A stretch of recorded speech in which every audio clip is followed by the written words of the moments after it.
Coucou, 25 juillet 11 h. Non, j'étais au lac. J'ai pas encore mis de tenue. Je me faisais la réflexion ce matin là, en buvant le café sur le transat là. En fait, quand on améliore un peu la douceur sur un rucher, crois-moi que c'est long. On a du mal à se rendre compte parce que on améliore doucement, on va dire la génétique. Oh, c'est pas la génétique, mais des suches. Mais j'ai bien remarqué hier, hein, j'ai mis un chasse-abeille, 2 chasse-abeilles au rucher des perdrix, j'en ai récolté une à la balayette, ça allait. Et j'en ai 2 à récupérer encore au chasse-abeilles. Putain, toute la colonie qui m'a sauté dessus. Truc de fou quoi, ça faisait longtemps que j'avais pas eu ça. Et franchement, quand tu arrives à te balader, à boire ton café, à rôder devant les ruches, sans avoir des grosses gouttes de transpiration, c'est bien. Hein. Oh. Je suis pas à l'abri de m'en prendre une là qui vient. Mais bon, malgré tout, hein. J'ai amené de l'eau, j'ai amené un peu de sirop léger. J'ai récupéré un abreuvoir aussi parce que c'est de la merde ces abreuvoirs. Je vais mettre un bac, là j'en ai un, je vais mettre un bac avec des trucs. C'est chiant là, je vais devenir fou avec ces abreuvoirs. Hein. Mais ouais, hein, c'est... je te montrerai quand je retire la hausse ce soir là. Putain, quel enfer. Quel enfer. Et là ce rucher, franchement il devient cool. Hein. Ouais, je récupère des cadres de hausse aussi. Hein. J'ai amené les hausses vanille pistache. Je prends de l'avance. Alors, les italiennes, hier soir, il y avait toute la façade de la ruche qui était noire d'abeilles.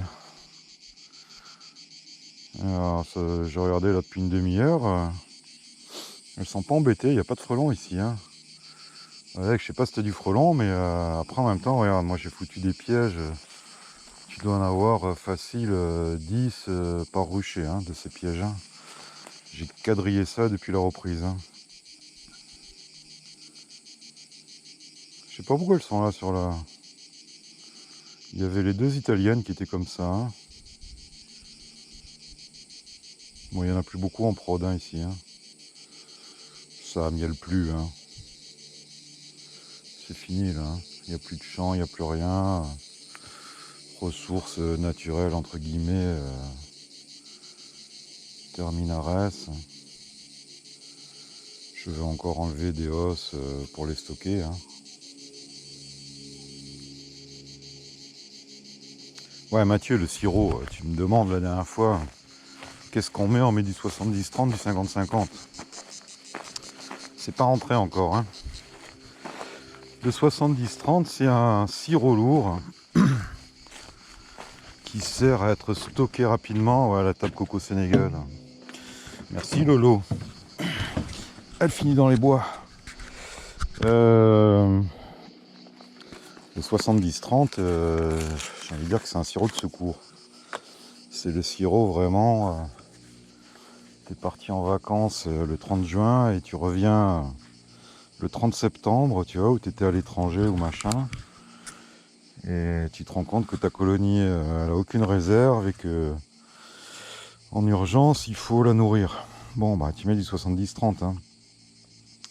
Sinon, en théorie, si tu suis tes colonies quand même plus ou moins régulièrement, et c'est vrai que là, à cette époque, une fois qu'on a extrait et traité, on est quand même plus ou moins cool. Hein. Hors cas spéciaux, et c'est ce que je vais faire aujourd'hui. Hein. C'est pour ça que je me la joue un peu cool. Hein. J'ai pas grand chose à foutre.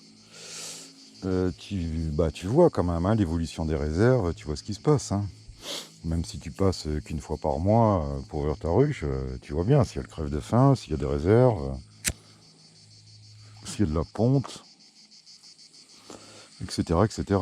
Donc le sirop lourd, c'est un sirop pré-hivernage, hein, moi j'ai envie de dire. Hein. Je sais pas quoi vous en servez, vous, mais moi il sert à l'entrée de l'hiver. Si il te manque quelques kilos de réserve pour une colonie, quoi. Hein. T'as une 10 cadres avec, je sais pas, genre encore en septembre, 5 ou 6 cadres de couvain. Bah, il te faut une quinzaine de kilos de réserve. Hein. Et on a vu qu'un cadre de corps en Adam, je sais plus combien on avait pesé, mais je crois que c'était 8 kilos facile. Hein. Donc si t'as des 2 rives de miel full operculé, ça va, hein. Passe l'hiver, hein, tranquille. Hein. Et il faut pas croire que c'est dans les coins froids que ça bouffe le plus. Hein. C'est faux, hein. C'est chez nous que ça bouffe le plus. Hein. Chez nous, elles sortent tout l'hiver. Printemps est précoce, ça sort. Le couvain explose, ça bouffe, etc. etc. Hein. Je vois, il y a 2 ruchers là ici à quelques kilomètres. Un au soleil et l'autre dans les bois. Bah, celui dans les bois, il bouffe rien. Hein. Il consomme que dalle. Un peu aussi que ça avait hiverné sur trop de miel. Donc le paquet d'abeilles était trop petit. Enfin trop petit. Plus petit qu'ici. Donc à la finale, tu as l'impression que c'est des grosses colonies, mais c'est des petites colonies bourrées de miel, quoi. Donc ça consomme moins, mais aussi dans ces coins, dans des ruchers froids, à l'ombre, pas au soleil, limite humide. Ça bouffe rien, hein. Ça bouffe rien. Voilà, donc sirop lourd, c'est pas maintenant. Hein. Après, je sais pas, peut-être qu'il y en a qui balancent du sirop lourd maintenant, j'en sais rien. Mais pour moi, ouais, c'est pas trop le moment. Et le sirop 50-50, c'est un sirop de stimulation. C'est un sirop qui va faire croire à une miela à la reine, c'est-à-dire que ça va lui permettre de continuer à pondre. Par exemple, là, sur les essaims, j'ai fait du 50-50, oui, parce que à partir de maintenant, il n'y a plus rien qui rentre jusqu'en septembre, hein, jusqu'au début septembre, 10 septembre. Ni pollen, ni nectar. Donc, si je continue à développer gentiment ces petits essaims sur quelques cadres pour arriver à 5, il faut que je les sirote. Hein, il n'y a pas photo. Hein. Alors équilibrer, ouais, tous les automnes, je me dis, allez, j'équilibre, je récupère, je passe, tac, tac. Et puis à la finale, je fais jamais. Hein. Je le fais toujours un petit peu quand même. Mais je le fais pas dans la mesure où je m'impose pas de règles, quoi. Hein. Je me dis pas, allez, je balance tout sur X4 de couvain, X4 de... Tu vois, je sais pas que c'est le côté... j'allais dire industriel, c'est pas industriel, mais méthodique, ouais, sur la méthode, mais c'est sûr, hein, pour les professionnels, ça a certainement un côté pratique, et encore que tu peux hiverner tout le monde pareil, tout ne va pas se développer pareil, enfin je sais pas, tu sais, on évolue tous les ans hein, sur sa pratique, hein, et des fois même en cours d'année. Hein. Donc je te dis ça, peut-être que l'an prochain, la même date, je ferai autrement. Hein. Mais non, j'équilibre, je renforce les essaims qui sont vraiment petits et qui, tiens, il y a des guêpes qui sont en train de nicher dans le parasol là. Ça leur plaît. Mais voilà, donc non, sirop lourd, c'est pas maintenant, Mathieu. Si t'as des essaims, je sais pas ce que tu fous, hein, Mathieu. Il faudra vraiment que je fasse une descente chez toi, un de ces 4. Sirop léger, voire plus léger. Moi, je fais plus léger que le 50-50. 50-50, pour ceux qui débutent, c'est moitié sucre, moitié eau. Bon, moi, en général, je mets allez, genre 300 grammes de sucre et 700 d'eau, hein, si tu veux. Ça fait un 30-70, c'est l'inverse du 70-30. Hein. Le nectar, c'est parfois en dessous des 20% de sucre. Hein. Donc, jusqu'à ce niveau-là, tu peux y aller. Après, le danger, c'est que c'est des sirops qui sont bourrés de flotte et qui pourrissent très vite. Hein. Surtout par ces chaleurs. Hein. Donc, donne vraiment en petite quantité. Même moi qui donne pour 7 jours, j'en donne plutôt moins que plus. Hein. Quand ça pourrit dans les nourrisseurs, après, surtout les nichos avec leurs nervures, leurs angles, leurs trucs, c'est une purge à nettoyer. Hein. Donc ne donne pas trop. Ouais, quelle charge je me suis pris hier. Oh. Ah, il y en a encore 2-3 fois là. 2-3 folles et j'ai l'impression qu'elles ne seront pas encore changées cet hiver. Hein.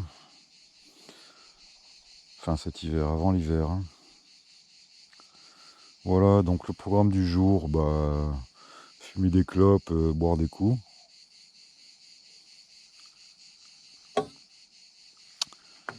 Non, il y a du boulot quand même, rucher des perdrix, il faut que j'aille traiter là. Hein.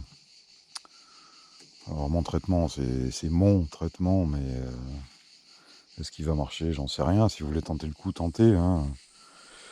30 grammes d'acide oxalique dans 1 litre d'eau et je vaporise. Ça va faire par phase de cadre 3-4 millilitres. Hein, 2-3 vaporisations. Tu prends la reine, tu l'isoles, tu te mets un masque. Si tu as envie d'être joueur, joue. Hein, qu'est-ce que je te dise? Je me suis rendu compte finalement sur des sondages là, à droite à gauche, que il y avait encore plein de gens qui ne voulaient pas traiter. Hein. Il y a encore facile 10-15% de gens qui se refusent à traiter contre le varroa. Hein.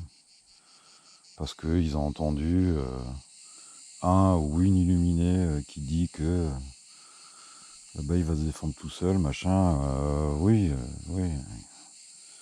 quelques petits pourcentages. Hein, maintenant, si tu as 10 ruches et que tu n'as pas de bol et que dans ces 10 ruches, il n'y en a aucune qui sait gérer le varroa, et pour moi qu'il n'y en a pas beaucoup, hein, bah elles vont toutes crever. Hein. C'est toi qui vois. Hein. Voilà, moi je prends le risque. Peut-être que je m'en mordrai les doigts, hein, j'en sais rien. Hein. Écoute, s'il faut repartir de zéro ou presque, je le ferai. Hein. C'est pas ça qui va m'abattre. Hein. Ça me fera chier, hein, c'est sûr. Hein. Mais bon.